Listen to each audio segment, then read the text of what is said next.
తిరుమల శ్రీవారి ఆలయంలో వైకుంఠ ఏకాదశి వేడుకలు ఘనంగా నిర్వహించారు. శ్రీవారికి విశిష్ట కైంకర్యాల అనంతరం 1:45 నుండి వీఐపీలకు దర్శనం కల్పించనున్నట్లు టీటీడీ ఈవో ధర్మారెడ్డి వెల్లడించారు. దాదాపు 4,000 మంది పలు రాష్ట్రాల నుంచి వివిధ రంగాల్లో ఉన్నవారు తిరుమలకు విచ్చేశారు. సామాన్య భక్తులకు ఇచ్చిన షెడ్యూల్కు ముందే ఆలయంలో స్వామి దర్శనం ప్రారంభించామని టీటీడీ ఈవో తెలిపారు.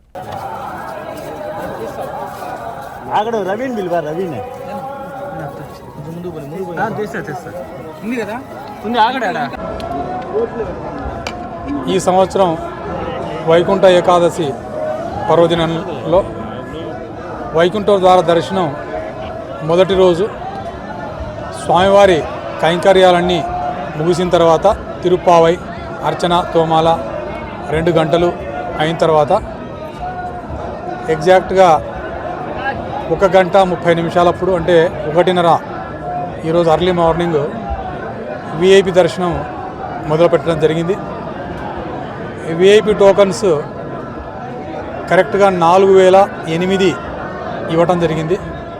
4,008 విఐపి టోకన్స్లో 3,850 వరకు మాత్రమే కొనుగోలు చేశారు.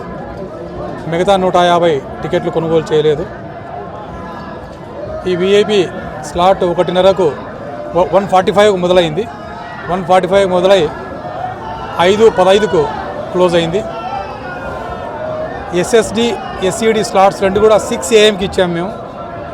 కానీ 45 నిమిషాల ముందే వాళ్లకు ఇచ్చినటువంటి స్లాట్కు దాదాపు 45 నిమిషాల ముందు ఎస్ఎస్డిని ఎస్ఈడిని వదలడం జరిగింది. 6 గంటలకు ఉన్నటువంటి స్లాటు 45 నిమిషాల ముందు వదిలాము. ఇప్పటి నుంచి ప్రతి స్లాట్ కూడా 1.5 అవర్ ముందు తీసుకొని వైకుంఠంలో కూర్చోబెట్టుకొని వాళ్ళకు భక్తులకు మంచి దర్శనం చేయించి వైకుంఠ ద్వార దర్శనం పంపించే విధంగా అన్ని ఏర్పాట్లు చేస్తున్నాం. వైకుంఠం 1 వైకుంఠం 2లో ఇప్పటికరివి అయితే వెయిటింగ్ లేదు.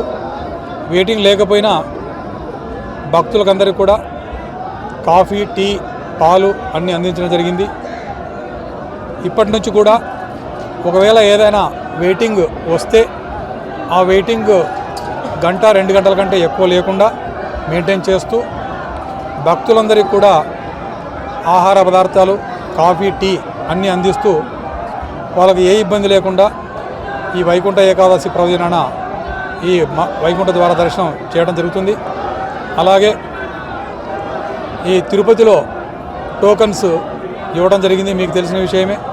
అక్కడ కూడా చాలా చక్కగా ఏ ఇబ్బంది లేకుండా ఈ టోకన్స్ ఇవ్వడం జరిగింది. ఎస్ఎస్డి టోకన్స్, ఈ ఎస్ఎస్డి టోకన్స్ ఎస్ఈడి టోకన్స్ కలిపి ప్రతిరోజు 70 నుంచి 75 వేలు ప్రతి రోజును బట్టి స్వామివారి కైంకర్యాలను బట్టి దర్శనం చేయించడం జరుగుతుంది. ఈ 10 రోజులు దాదాపుగా 8 లక్షల మందికి భక్తులకు దర్శనం చేయించడం జరుగుతుంది.